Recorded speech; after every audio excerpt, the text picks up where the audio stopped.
Assalamualaikum warahmatullahi wabarakatuh, rekan-rekan pembelajar hukum yang saya hormati. Lama kita tidak bertemu karena saya tidak ada membuat video pendek ya. Nah, selanjutnya kita akan berbicara terkait dengan pilkada yang baru saja selesai di seluruh Indonesia secara serentak.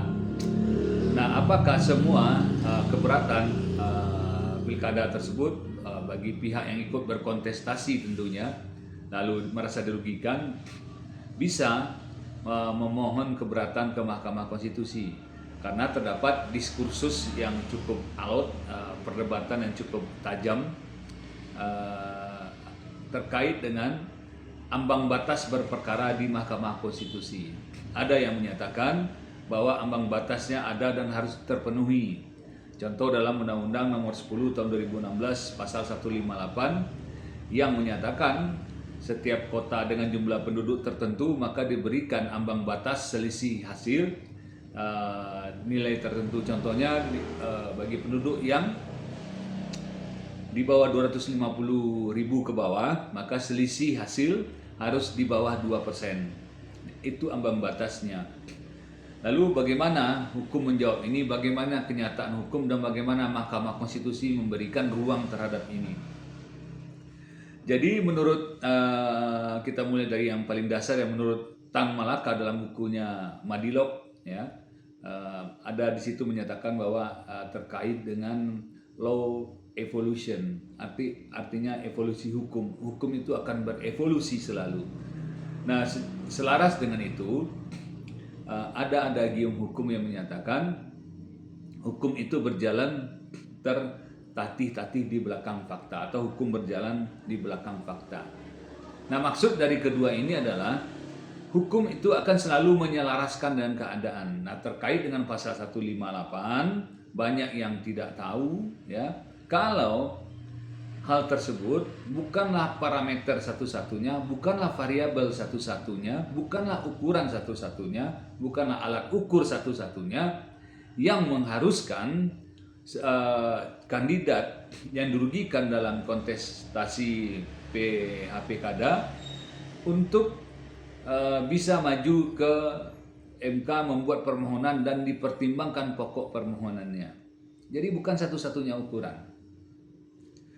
Kenapa? Karena mahkamah sendiri sudah melakukan evolusi, sudah menerima, sudah melihat kenyataan-kenyataan hukum ya, bahwasanya perlu pertimbangan ketika sebuah gugatan melampaui ambang batas, namun mahkamah melihat dan berpendapat ada hal-hal yang prinsipil terjadi di situ, contohnya pelanggaran-pelanggaran yang TSN yang selagi itu mampu didalilkan oleh seorang advokat dalam permohonannya, ya tentu tidak. Kenapa tidak? Mahkamah untuk menyetujuinya. Mahkamah tidak memeriksa pokok perkaranya. Jadi, Mahkamah Konstitusi sudah menerobos, sudah mengenyampingkan pasal 158 terkait dengan angka-angka persentasi, ya, ambang batas, keyword, password, apalah namanya, terkait dengan persen tersebut. Karena mahkamah bukanlah mahkamah kalkulator ya. Jadi tidak seperti itu. Lalu kenapa ada yang tidak tahu? Ya kita tidak tahu mengapa mereka tidak tahu. Pada prinsipnya mahkamah sudah menerobos pasal 158 dan tidak menjadikan satu-satunya ukuran dapat memohonkan dan dapat diperiksa pokok perkaranya ke Mahkamah Konstitusi harus mencapai ambang batas atau di bawah ambang batas. Contoh 2% tadi, di atas 2% nggak bisa diperiksa pokok perkaranya. Kata siapa? Karena pada faktanya mahkamah sendiri sudah memutuskan perkara-perkara yang di atas ambang batas dan memenangkan pemohon. Banyak sekali itu dalam putusan Mahkamah Konstitusi di tahun 2021 karena perkaranya tahun 2020 yang menerobos pasal 158, banyak sekali, tergantung mau membaca atau tidak.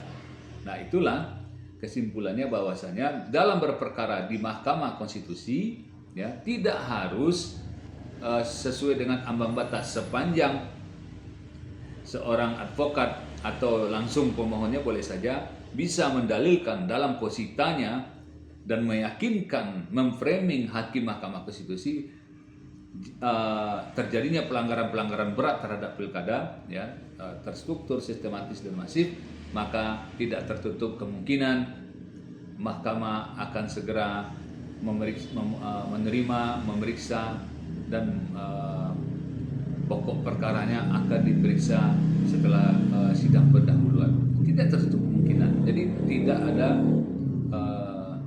satu keharusan mencapai ambang batas tertentu. Jadi itu saja yang perlu saya sampaikan. Benang merahnya adalah pasal 158 bukanlah satu-satunya ukuran untuk bersengketa di Mahkamah Konstitusi, karena Mahkamah Konstitusi sudah menerobos pasal 158. Mohon maaf atas kekurangan, semoga bermanfaat. Nasrul minallah wa barakatuh. Assalamualaikum warahmatullahi wabarakatuh.